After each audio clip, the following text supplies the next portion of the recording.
Met een saneemde golfklapgenerator wordt hier aan de Zeediek bij Jesterbjerm de werking van golvenijboords. Zet in het echt ook met Bigelieks extreem storm waar gebeurt.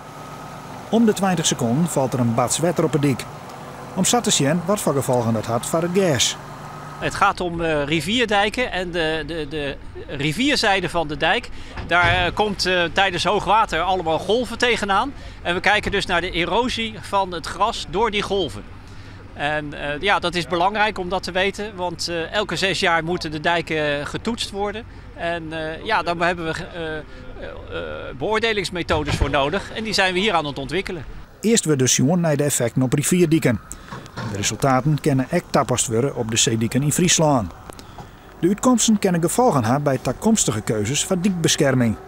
Je moet heel veel dijken in Nederland nog aanpakken. Nou ja, kijk, als blijkt dat gras toch sterker is als u denkt, ja, dan zou dat ook kunnen leiden tot een bepaalde temporisering van uitgaven natuurlijk. En dat is niet weg in deze tijd. Nou, als je ziet hoeveel klappen en hoeveel bakken water dat je er nou opkomen, ja, dan is dat denk ik voor Friesland van belang. En zeker dat je weet dat in Friesland ik nog 10 kilometers dik de komende tijd versterkt door de matten.